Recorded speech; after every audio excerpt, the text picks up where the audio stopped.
So I'd like to invite the kids, anybody who's feeling a little childlike, to come and sit with me at the front for a minute. As I got a story. You're never too old. Well, unless you're me. Apparently it's...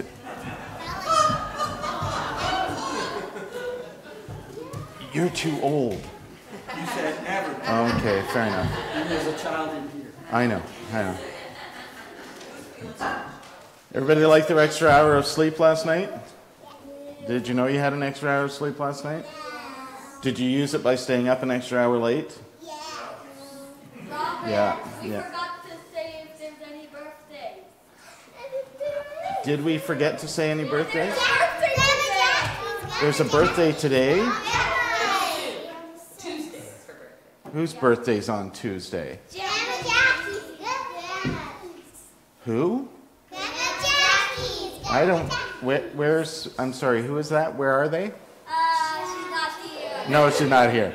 So Grandma Jackie is, 70, 75 on Tuesday? Are you sure? I mean, Noah was like 900 and something. You know, so she could be really old. Are you sure?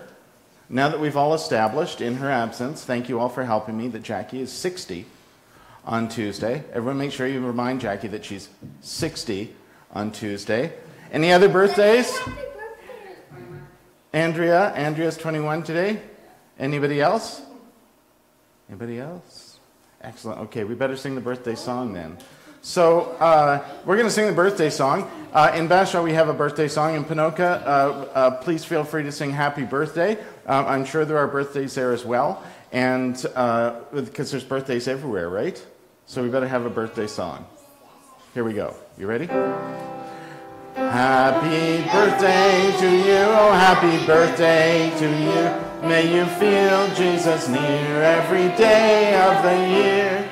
Oh happy birthday to you, oh happy birthday to you. Have the best year you've ever had. Awesome. That's so awesome that you're so excited about your grandma's birthday. That's so awesome. Yeah. Yeah. Uh-oh. Okay, well, don't say any more. Don't say any more. Let's stop talking about Grandma's birthday. Okay. So, speaking of old people, we've been telling the story of Noah, right? Did you know that Noah was like 900 years old? He was like really, really, really old. Like, you know, back in those days when people, you know, ate healthy. And so the story that we were telling is about Noah and the ark, right? All the animals got on the ark, and we were telling that story from the Believe It book for Loving Everyone. Bible. Remember? Bible, right? But we also have some stories by a guy named Mark Gelman who tells stories about the stories in the Bible. And a couple of weeks ago, or a few weeks ago, I think we had one of Mark's stories. And then last week we were talking about how all the animals got along on the ark because they had peace, right? But what if, say, not everybody was interested in having peace? What if, say, the birds, for example, were not interested in having a whole lot of peace? Yeah, I know you're thinking, they don't give me a whole lot of peace at 7 o'clock in the morning. So here's a story about the birds, and it's a story about the birds and the rainbow. So it started to rain. And it rained, and it rained, and it rained, and it rained, and it rained. And Noah got all the animals on the ark. Each had their own cabin.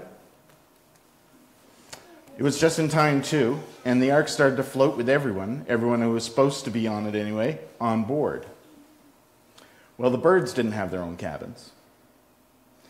They nested on the great wooden beam that stretched from one end of the ark to the other. It was a great spot, but the birds squabbled over who got to sit where. And after all, the best place on that beam was right next to the only window on the ark.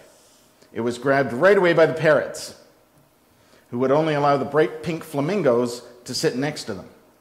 And they would only allow the canaries to sit next to them. And they would only allow the cardinals to sit next to them, who would only allow the blue jays next to them, because they didn't actually make it into the World Series. And so on, right down the whole beam. At the farthest, darkest end of the bird beam nested the raven and the dove. Their feathers were just plain black, and just plain white, so no other birds would have anything to do with them. After a very long time in the ark, everyone was going crazy when suddenly, thud, crunch! Do you like my special effects? No? Okay. The ark stopped rocking in the waves and it came to rest. With a loud growling, hissing, mooing, croaking, squeaking, and cawing, the animals all said, "Let's get out of here!" What? They cannot swim. That's a good point.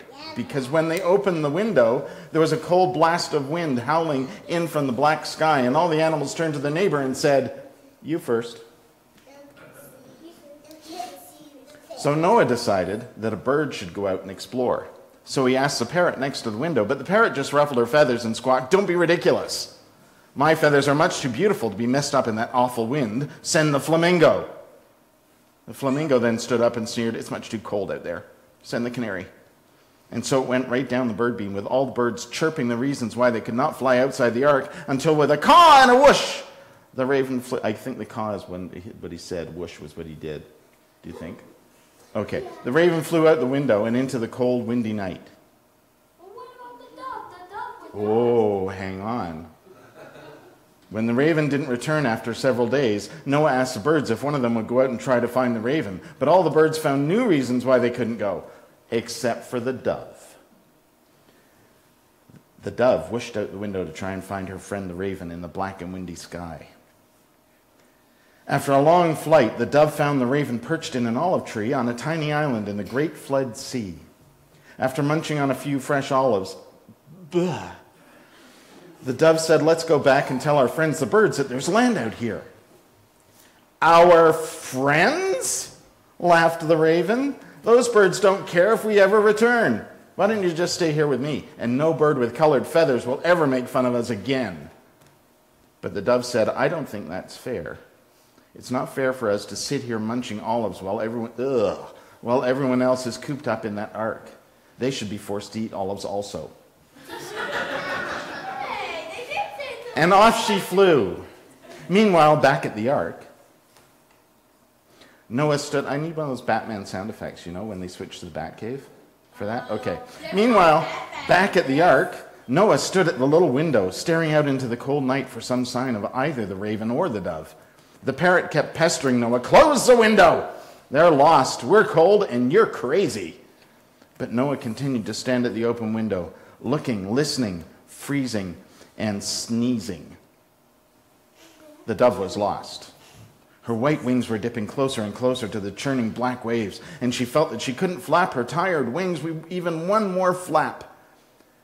Then, through the roaring wind, the dove heard, "Yesh!" Sorry, didn't mean to get you.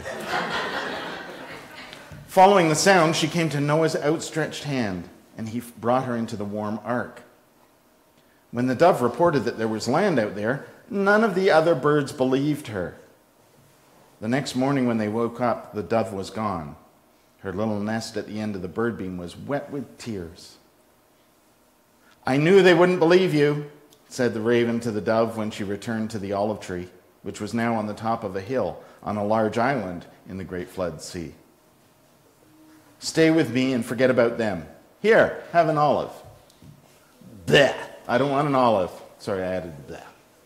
"I don't want an olive, but I'll take an olive leaf," said the dove. "This will show them that there's really land out here." "Won't you ever learn?" said the raven. "They're too scared to leave the ark. And you are too scared to leave this island and live with them," said the dove as she flew off, a white speck against a black sky.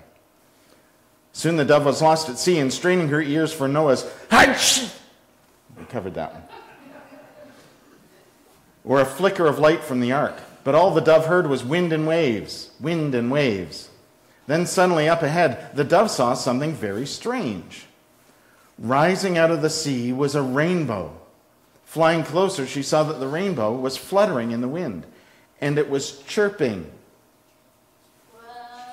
In fact, the beautiful rainbow was a tower of birds flapping their wings against a strong wind. The parrot was flying up and down the bird feather rainbow, squawking orders. "Stay in line, you flamingos. Watch out for the hummingbirds, you blue jays. Remember, our old friend Noah is sick with a cold, and our friend the dove is lost at sea just because we didn't believe her." So, flap those wings. You're being so bossy.